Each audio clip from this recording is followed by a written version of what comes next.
এই জাদুবিদ্যা সত্য। এবং এখনকার অনেক ভণ্ড যে কবিরাজগুলো বের হয়েছে, এরা জিনকে তাবে করে নিয়ে এই জিনদের মধ্য দিয়ে মানুষের মধ্যে জাদু ছড়িয়ে দিয়েছে, এবং এর ফলশ্রুতিতে বহু পরিবার ধ্বংস হয়ে যাচ্ছে। এই জাদুবিদ্যা সত্য।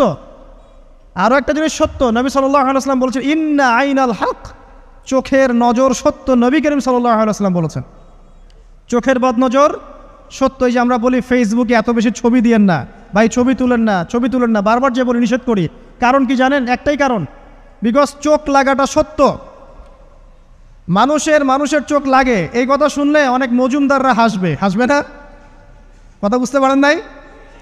কিন্তু এটা সত্য, কারণ নবী করিম সাল্লাল্লাহু আলাইহি ওয়াসাল্লাম যা বলেছেন সাদাকাল্লাহু ওয়া সাদাকা রাসূলুহুল কারীম, নবী যা বলেছেন, আল্লাহ যা বলেছেন চিরায়ত সত্য, এর বাইরে কোনো সত্য আছে? আচ্ছা দেখেন, আমি বললাম যে জাদুবিদ্যা সত্য। এই জাদুবিদ্যার চর্চা মানুষ করে, এখনও করে, এবং এই জাদু দিয়ে মানুষের ক্ষতি করার জন্য জিনের প্রয়োজন হয়, দুষ্ট জিন। এই জিনগুলোকে মানুষ তাবে করে মানুষের ক্ষতি করার চেষ্টা করে। দেখবেন এখন গ্রামে গঞ্জে শহরে সব জায়গায় ছড়িয়ে পড়েছে না? দেখবেন, খুব সতর্ক থাকবেন। আমি পরে সলিউশন বলছি আপনাদেরকে।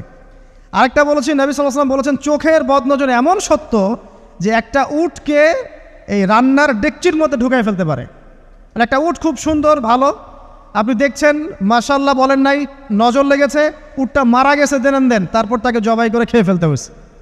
একজন সাহাবী গোসল করছিলেন, গোসল, এটা হাদিস সহিহ, এই যে আলেম ওলামা যারা আছেন তারা জানেন যে এই হাদিস সহিহ। একজন সাহাবী গোসল করছেন, তার গায়ের চামড়াটা খুব সুন্দর ছিল, একদম স্কিনটা অনেক সুন্দর থাকে না এমন কিছু মানুষ? আচ্ছা, এখন আরেকজন সাহাবী এই গোসল দেখছেন দূর থেকে, দেখে বলছেন যে কি চমৎকার তার শরীরের রংটা, যেন কুমারী নারীর মতো, অনেকটা এমন একটা কথা তিনি বলেছিলেন। সাথে সাথে এই সাহাবী অজ্ঞান হয়ে পড়ে গেছে। কোন সাহাবী? যিনি গোসল করছিলেন। এখন এটার আপনি কোনো ব্যাখ্যা দিতে পারবেন না তো, এখানে কোনো সায়েন্স দিয়ে বা মেডিকেল সায়েন্স দিয়ে আপনি কোনো ব্যাখ্যা করতে পারবেন না। একটা ব্যাখ্যা দিতে পারেন, কিন্তু কেন সেটা হলো সেটা আপনি অ্যান্সার খুঁজে পাবেন না। তো নবী সাল্লাল্লাহু আলাইহি ওয়াসাল্লামের কাছে নিয়ে যাওয়া হলো তাকে। তিনি বললেন যে এই ব্যক্তির ব্যাপারে কি কেউ ভালো মন্দ কিছু বলেছিল?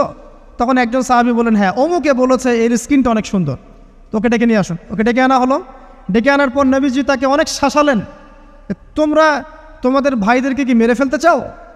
তখন এই সাহাবী তো অবাক, আমি আবার কখন মারতে চাইলাম ইয়া রাসূলুল্লাহ? আমি তো মারতে চাই নাই, আমি তো খালি বলেছি যে তার গায়ের রংটা অনেক সুন্দর। তখন তিনি বললেন কেন তুমি সুবহানাল্লাহ বললে না, কেন তুমি মাশাআল্লাহ বললে না? যখন মাশাআল্লাহ বলবেন, সুবহানাল্লাহ বলবেন, নজরটা লাগবে না। আর যখন আপনি মাশাআল্লাহ বলবেন না, সুবহানাল্লাহ বলবেন না, দেখবেন নজর লেগে গেছে। আপনি বিশ্বাস করেন ব্যবসা খুব ভালো চলছে, মানুষ বলল যে বাহ তোর তো ব্যবসা হেভি, লালে লাল শাহজালাল, ঠিক আছে, দেখবেন আপনার কেনা বেচা বন্ধ হয়ে গেছে। এরকম হবে, আমার কথাটা বিশ্বাস করেন। এটা কিন্তু সায়েন্স প্রমাণ করতে পারবেন না, আল্লাহ এবং তার রাসূল বলেছেন, তার উপরে কোনো সত্য নেই। আছে সূরা কাহফ 29 নম্বর আয়াত পড়ে দেখেন, আল্লাহ পাক বলছেন ওয়াকুলিল হাক্কু মির রাব্বিকুম, সত্য সেটাই যা তোমার রবের পক্ষ থেকে আসে। ফামান শাআ ফালইউমিন, যার ইচ্ছা হয় বিশ্বাস করুক, ওয়ামান শাআ ফালইয়াকফুর, যার ইচ্ছা হয় সে অস্বীকার করুক। এই কারণে আমরা বলি ফেসবুকে এত বেশি ছবি দেওয়া, এই আই ওয়াশ করা, এই যে শোডাউন করা, হ্যাঁ ইসলামের কিছু কাজ করলেন একদম মানুষকে না দেখাইতে পারলে ঘুম হচ্ছে না, এগুলো বন্ধ করেন, এগুলো বন্ধ করে দেন আল্লাহর ওয়াস্তে। অফলাইনে কাজ করেন, নিজেকে গোপন করার চেষ্টা করেন। যত বেশি মানুষের কাছে নিজেকে এক্সপোজ করবেন, কাজের বরকত কমে যাবে, কাজের বরকত কমে যাবে, চোখ লাগবে, নজর লাগবে। এবং চোখ লাগা বদ নজরে বহু আলেম আস্তে আস্তে মাঠ থেকে মাইনাস হয়ে গেছে না? যায় নাই? এখন কি আলেমদের সংখ্যা বেশি না কম? যত দিন যাবে আলেমের সংখ্যা আরও কমে যাবে। নবীজি বলেছেন আলেমদের সংখ্যা কমতে থাকবে, মানুষ জাহেলদেরকে আলেম বানিয়ে নেবে। তো প্রিয় ভাইরা, জাদুবিদ্যা সত্য, চোখের বদনজর সত্য, রাতের এই অনিষ্টগুলো সত্য, রাতের বেলা অনেক ক্ষতি আছে। এই জন্য নবীজি বলছেন বাচ্চাদেরকে বাইরে বের করো না, এবং তোমরাও রাত যখন গভীর হবে তখন এদিক ওদিক ঘোরাফেরা করো না। দেখবেন রাত যত গভীর হয় আমাদের শহরগুলো তত জীবিত হয়, তাই না? তাই না? রাত যত গভীর হচ্ছে শহর তত জীবিত হয়। চায়ের দোকানে আড্ডা বেশি, ওই সিনেমা দেখছে, টিভি দেখছে, ক্যারাম খেলছে, লুডো খেলছে, ঘুম নাই। ঘুম কখন? ফজরের আগে আগে। ফজরের নামাজ কিন্তু নাই, ফজরের ঠিক আগে আগে, আবার ওই যে জোহরের নামাজের সঙ্গে উঠতেছে। এখন আমাকে বলেন এরকম জেনারেশনকে দিয়ে কি আসলে ইসলামের কোনো খেদমত হবে? আচ্ছা, নবীজি রাতের বেলা আর্লি ঘুমাতেন, আল্লাহ পাক আমাদের সবাইকে তাড়াতাড়ি ঘুমানোর তৌফিক দান করুন। হ্যাঁ, আপনি ইলম চর্চা করলে রাত জেগে থাকতে পারেন, আপনি যদি জ্ঞান চর্চা করেন রাত জাগতে পারেন, আপনি কোনো গবেষণা করছেন, নামাজ পড়ছেন বা কোরআন হিফজ করছেন, আপনি রাতের আর্লি উঠবেন, এটা আলাদা বিষয়। কিন্তু কমনভাবে আমাদের এই যে ফেসবুক, ইউটিউবিং ইত্যাদিতে আমরা লিপ্ত থাকি, সারা রাতটা কাটাই আড্ডাবাজি করে, এগুলো বন্ধ করতে হবে।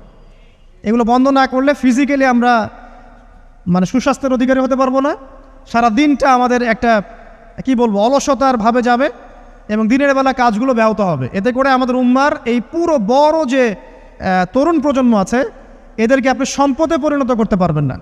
তাই এই সিস্টেমটা চেঞ্জ করা দরকার। নবীজি রাতের বেলা এই সূরা বাকারার শেষে 3টা আয়াত তেলাওয়াত করতেন, আমরা করবো ইনশাআল্লাহ। ইনশাআল্লাহ। আরেকটা আমল বলে দেই, নবী করিম সাল্লাল্লাহু আলাইহি ওয়াসাল্লাম রাতের বেলা সূরা মুলক তেলাওয়াত করতেন। কোন সূরা এটা? কোন সূরা? তাবারাকাল্লাযী বিয়াদিহিল মুলক। কয়টা আয়াত আছে? 30টা আয়াত আছে। নবীজি বলেছেন সাল্লাল্লাহু আলাইহি ওয়াসাল্লাম যে এই সূরা আপনাকে কবরের আযাব থেকে বাঁচাবে ইনশাআল্লাহ। কবরের আযাব থেকে তো ভাই বাঁচা খুব সহজ নাকি?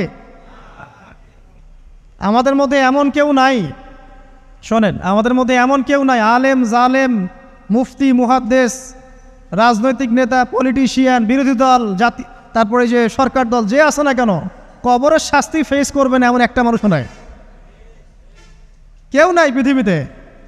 এই যে আপনি দেখছেন ওই যে কি ইসরায়েলের প্রধানমন্ত্রী, ওই রাশিয়ার প্রধানমন্ত্রী, ওই চায়নার সভ্যতা, পশ্চিমা সভ্যতা, এমন কেউ নাই পৃথিবীতে এখন যাকে কবরের শাস্তি ভোগ করতে হবে না।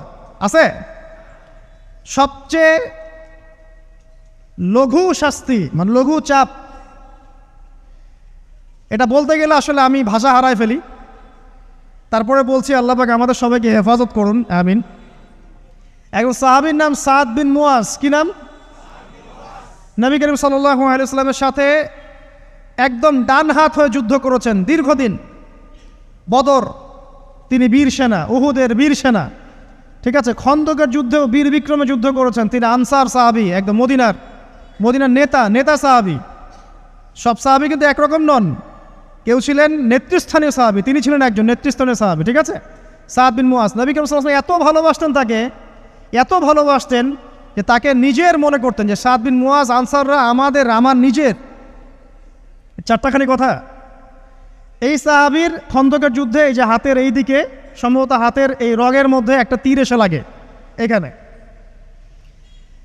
এবং তীরটা তিনি বের করতে গিয়ে রক্তটা ছিঁড়ে যায়। এরপর ফিনকি দিয়ে রক্ত বের হওয়া শুরু হয়।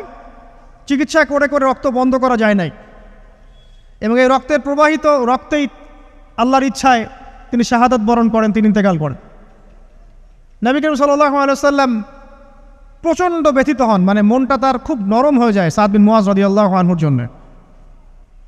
তো এই সাহাবীর যখন জানাজার নামাজ পড়ানো হচ্ছে, নবীজি বলছেন 70,000 ফেরেশতা তার নামাজে অংশ নিয়েছে।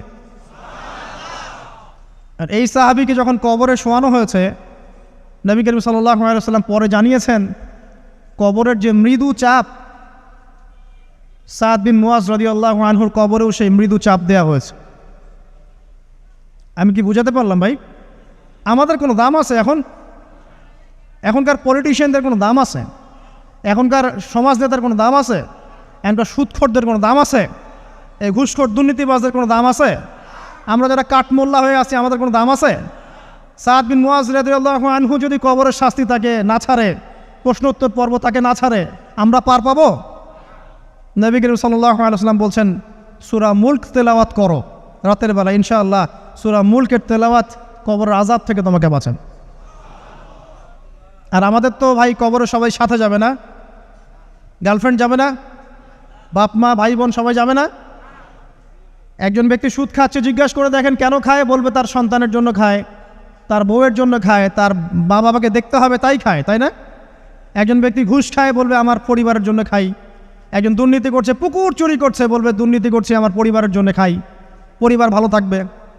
সবার একই এক্সকিউজ যে পরিবার যেন ভালো থাকে, আমার সন্তানরা যেন ভালো থাকে, আগামী প্রজন্মের জন্য কিছু রেখে যেতে পারি, তাই না? এরকম একটা মানুষও কি আপনার সাথে কবরে যাবে? আরে এই বোকা মানুষ কেন বোঝে না যে আপনার কবরে আপনাকেই যেতে হবে? তাহলে আপনি কি কারণে অন্যের কারণে নিজের পরকাল নষ্ট করছেন? অন্যের সুখের জন্য আপনি আপনার পরকাল নষ্ট করছেন। সুদ খাচ্ছেন, দিব্যি মায়ের সাথে জেনা করছেন। আপনাদের এলাকায় নাকি সুদের সমস্যা অনেক বেশি।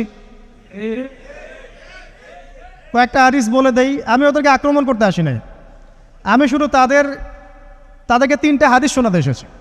1 নম্বর হাদিস শোনেন। আল্লাহর নবী মুহাম্মদ সাল্লাল্লাহু আলাইহি ওয়াসাল্লাম বলেছেন, সুদের পাপের 73টা শাখা আছে। কয়টা? কোনো হাদিসে 70টাও আছে, কোনো হাদিসে 73টা আছে। বলছেন যে সবচেয়ে নিচের শাখাটা হচ্ছে, সুদের পাপের সবচেয়ে নিচের শাখা হচ্ছে যে যেন কোনো ব্যক্তি তার মাকে রেপ করলো, তার মাকে ধর্ষণ করলো। 1 দিরহাম যে ব্যক্তি সুদ খায়, সহিহ বুখারীতে আরেকটা হাদিস এসেছে, সে যেন 36টা মেয়েকে ধর্ষণ করল। আর আমি একটা কথা বানায় বলছি না, যদি বিশ্বাস না হয় কওমি মাদ্রাসা আছে, আলেম ওলামা আছে, গিয়ে বুখারী খুলতে বলেন, পড়তে বলেন, খালি একবার পড়তে বলেন, দেখেন যদি না থাকে তাহলে আমাকে এর সাথে থাপ্পড় দিয়ে যায়। যদি না থাকে হাদিস এটা, তাহলে আমার গালে একটা থাপ্পড় দিয়ে যায়। আর যদি থাকে তাহলে আল্লাহর রাস্তায় সুদ খাওয়া ছেড়ে দেন। কোনটা করবেন? চ্যালেঞ্জ করবেন? নবীজি বলেছেন, 1টা দিরহাম যে ব্যক্তি সুদ খায়, দিরহাম মানে কি? রৌপ্য মুদ্রা। এটা এখন দেখতে পারবেন না, জাদুঘরে আছে।